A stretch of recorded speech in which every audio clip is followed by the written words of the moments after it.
to federal charges stemming from the special counsel's investigation. Welcome to Nothing But the News. I am Nana, where I give you nothing but the news with a little bit of sass and a whole lot of common sense.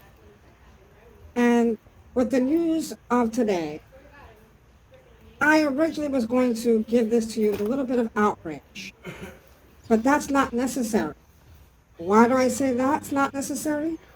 Because President Trump is showing us how you act in the face of persecution, unlawful and sham prosecutions, hoaxes, and animus and lies towards you.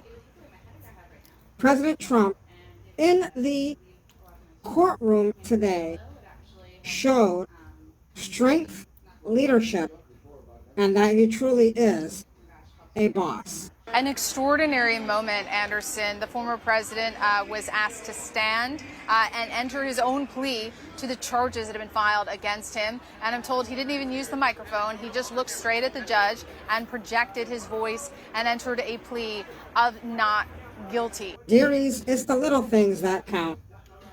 And the little things that President Trump does shows us that he's a boss. He didn't even need a doggone microphone, dearies. He stood up and a loud woman voice declared his innocence by entering his own plea of not guilty. Now, again, at the hearing down in Florida, when he went through this in a federal courtroom down there, he had his lawyer enter that plea. So to hear him say that in his own voice is significant. It is significant because President Trump isn't a tool. He isn't a baby. He isn't a puppet. He is not controlled, and he is not a victim. He is a victor, and he knows that they are coming after him because he represents not just a Republican base, but many, many Americans.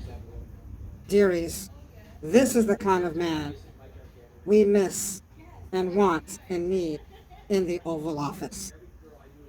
It was also reported that President Trump, before the judge came in, had a stare down with Jackass Smith, the special counsel.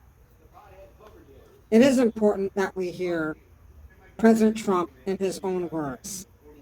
And this is what he had to say after his sham arraignment. He wasn't angry. He was sad for our country. Thank you very much. This is a very sad day for America. And it was also very sad driving through Washington, D.C. and seeing the filth and the decay and all of the broken buildings and walls and the graffiti. This is not the place that I left. It's a very sad thing to see it. Dearies, I hope you realize that Trump isn't just talking literally about what a crap hole Washington, D.C. is as a city, but he's speaking figuratively or metaphorically as well. When you look at what's happening, this is a persecution of a political opponent. This was never supposed to happen in America. This is the persecution of the person that's leading by very, very substantial numbers in the Republican primary and leading Biden by a lot. President Trump is doing quite well in polls against Biden. But we're not even there yet, dearies. We're still dealing with the primary. Why wouldn't they just wait to see who comes out of the Republican primary, then go after Trump? Well, dearies, poll after poll show that when it comes to the GOP primaries, no one is even a close second to President Trump. More evidence tonight that the Republican Party truly is Donald Trump's party. New Siena College New York Times polling that shows Republican voters favoring him by 54 to 17% over his nearest rival, Ron DeSantis. Not only is President Trump dominating against DeSantis, who really should fold up his tent and go home at this point, President Trump is dominating everybody and is getting College New York Times polling that shows Republican voters favoring him by 54 to 17% over his nearest rival, Ron DeSantis. Not only is President Trump dominating against DeSantis, who really should fold up his tent and go home at this point, President Trump is dominating everybody and is getting the support from every single group of Republicans. Something that seems to shock and surprise Anderson Cooper and the CNN crew. There were 26 different demographic groups that got broken down. You know how many of those groups Donald Trump didn't lead amongst? No. 0. He led in every single... These were just Republican voters. Just Republican voters, right? And nationwide. Correct. Nationwide, Republican voters. He led in all 26 groups, including his weakest groups. Those with a college degree still favor Trump by double digits. Remember, dearies, the Democrats and the mainstream legacy corporate news have been telling people that only dumb people, only poor Republicans support President Trump. That has never been the case, but it definitely is not the case now going into 2024. Those making more than $100,000 per year favor Trump by double digits. No GOP contender can beat President Trump, and polls show that President Trump is very strong against Biden. So what do you do when you're in this situation? President Trump knows what's going on. So if you can't beat him, you persecute him or you prosecute him. We can't let this happen in America. Thank you very much. Do you want these trials to happen before the 2024 election? If you can't beat President Trump, you persecute and prosecute him. And that is what we're seeing here with the third indictment of a former president for non-crimes. And if you can't beat him, then what you try to do is you try to silence him. And you try to curtail his communication with his inner circle, his friends, and his supporters by making them co-conspirators of these non-crimes. Unindicted co-conspirators. All in attempt to silence and try to handcuff, maybe not literally, but verbally, President Trump. And that's what the judge did with these conditions of President Trump's release. The conditions of his release. But here she's saying that you must not violate state or federal law, and also that he cannot communicate with anyone known to be a witness about the case unless through a lawyer. Now, that could get tricky because, as we know, he's listed with 6 co-conspirators, many of whom are still close associates. So much like in the Mar-a-Lago documents case, the fact that so many people in his inner circle are caught up in this, that will likely be a difficult issue to navigate. Interesting indeed, isn't it, dearies? By the way, I'm giving you nothing but the news with some sass and a whole lot of common sense. But if you want pure analysis and thorough breakdowns of the news, make sure you catch James's daily show, the BCP podcast, available on every podcasting platform. And also you can watch his daily show. Monday through Sundays, dearies, every single day he has his show. You can also catch it at bcpextras.com or therealbcp.com. Now, President Trump is absolutely thumping everyone. Let's go back and watch one last segment with Anderson Cooper at CNN questioning how thorough is President Trump's support. Is there any evidence that, if the field were to winnow, well, what would the data show? If, in fact, you eliminate all the other candidates besides Ron DeSantis, and it's just a matchup between Donald Trump and Ron DeSantis, guess who wins? Let me guess. Donald Trump. Donald Trump wins by over 30 points in that matchup. The Republican-based theories wants President Trump. America wants President Trump back. And let me tell you, it is something to behold to watch the mainstream media and the left totally flabbergasted They can't see the obvious. It is just surprising to them that no matter what they do, President Trump just grows stronger. I just feel like it has to be reiterated that a former president, now under 3 indictments, is also the front runner for the Republican nomination. His Republican rivals, Republican campaigns, who are trying to navigate all of this, and it just doesn't feel like there's an appetite among the base for criticism of him during these indictments. We supporters and voters of conservative and the Republican Party, we know what's up.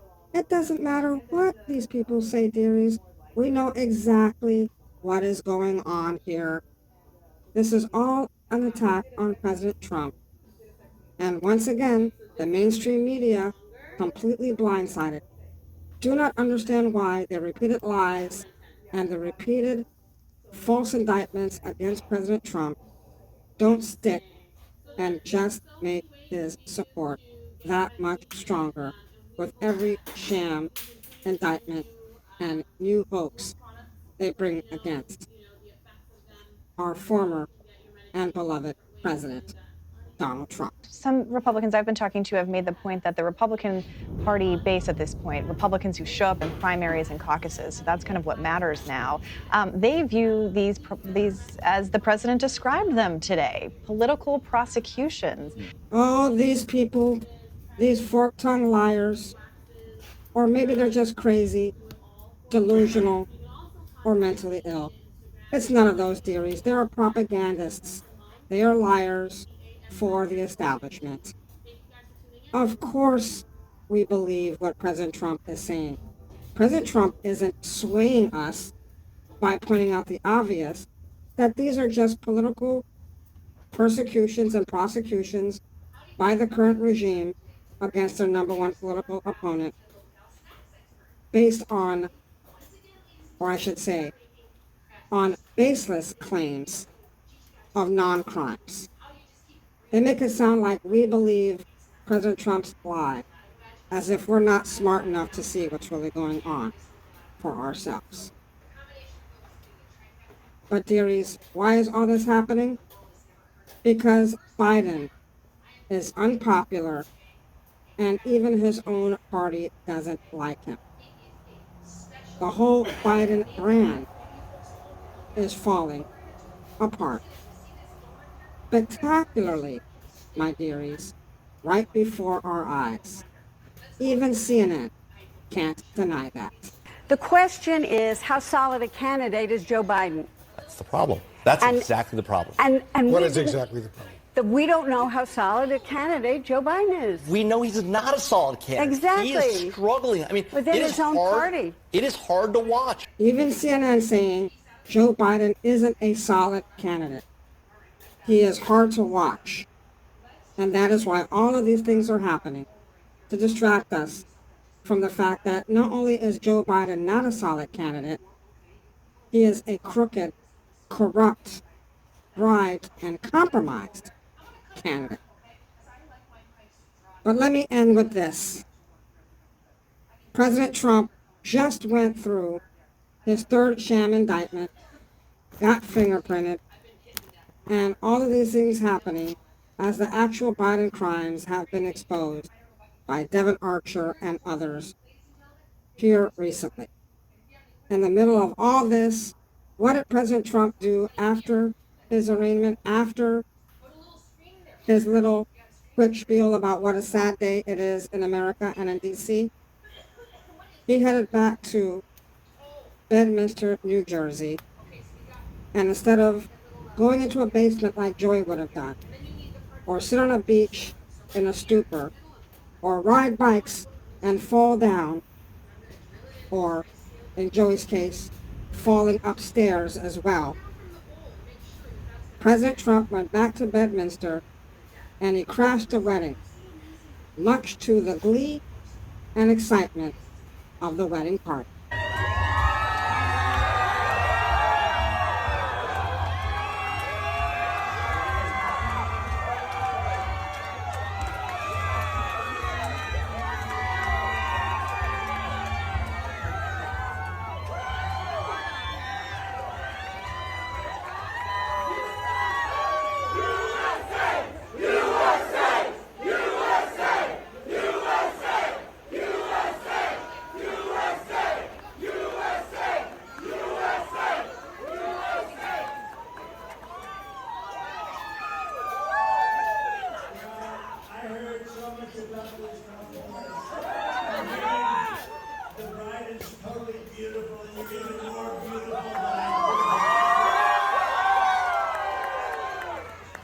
If you think the excitement of those people at the wedding party with President Trump present is something exciting, well, dearest, we haven't seen anything yet, because this latest indictment has just galvanized the wind of 45.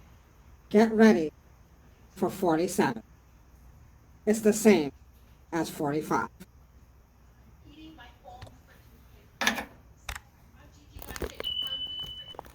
It's a historic day here.